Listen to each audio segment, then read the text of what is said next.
Well, thank you, Mr. Chairman, and I want to turn to the witness from the Cato Institute. I would point out, Mr. Beer.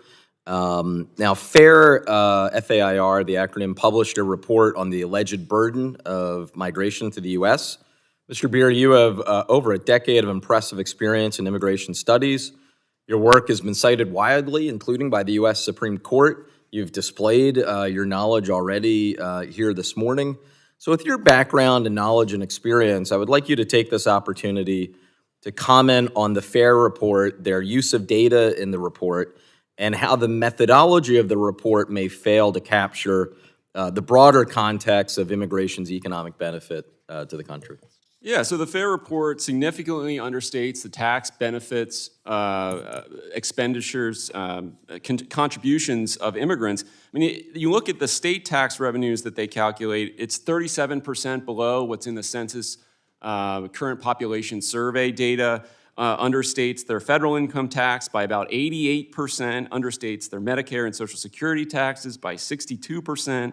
The discrepancies are so enormous, you're left with the impression that they're just inventing them, just like they invent the number of illegal immigrants in their study. They say they're 15.5 million. They just invented that number, and then so they can't use any of the available census data.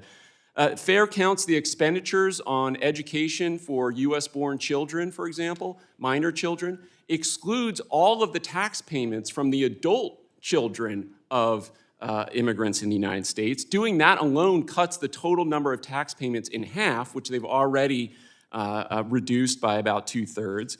And they completely ignore tax incidents or taxes that are indirectly the result of immigrants. So they have zero tax incidents for corporate taxes that are paid by corporations who hire these workers. They have zero capital income taxes that they attribute to immigrants work in the United States. Research has shown that those changes just by themselves can turn a low-skilled immigrant from dramatically negative to fiscally positive if they arrive early enough in their career. Well, thank you. And building off of that, I would point out, something directly relevant to this committee, the Budget Committee.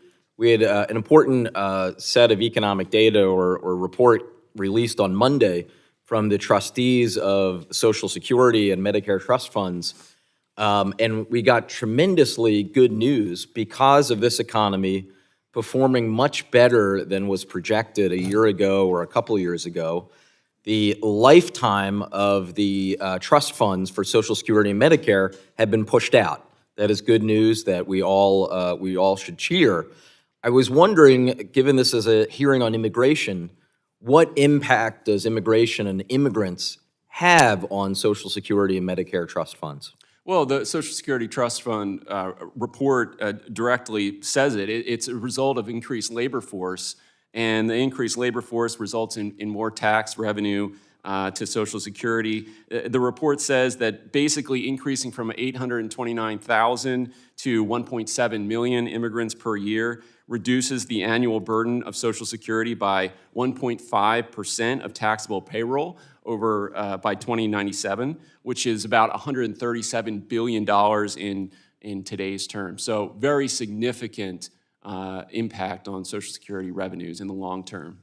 Yeah, and then finally, I wasn't planning on asking this, but since we had a good back and forth, and you had a good back and forth with the chairman, and I'm going off memory here, so please correct me if I'm wrong, but my memory of this becoming of course, immigration's always been a hot button issue at different peaks in American history. It was the race riots, the anti-Catholic Know-Nothing riots of the 1840s happened in my district.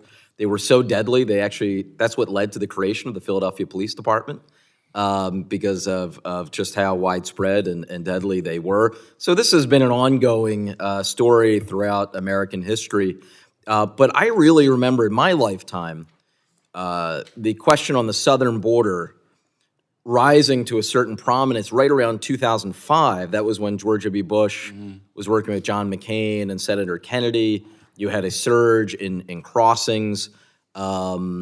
Then you've had different drops, but increases And then obviously we have an enormous challenge now. So if you could just walk me through kind of the last 20 years, is my recollection of this correct? I mean, this has been a multi-decade issue that unfortunately does continue to get worse. Look, the big difference between then and now is who's arriving. So Mexicans were arriving. You had about 2 million crossings in the border in the year 2000, but half of the people made it through. They made it across the border. This is according to estimates by the Department of Homeland Security. So the big difference now is more people turn themselves in. They're from countries that are very difficult to deport to, Cuba, Haiti, Nicaragua, et cetera. Even the Northern Triangle countries are far more difficult to deport to than Mexico. So you had far more evasions in the early 2000s. Now you have more people seeking asylum.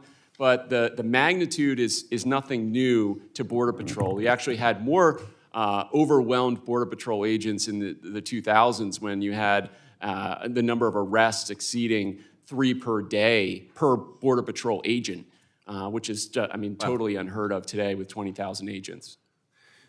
Thank you. I yield back. Thank the ranking member. Now yield to Mr.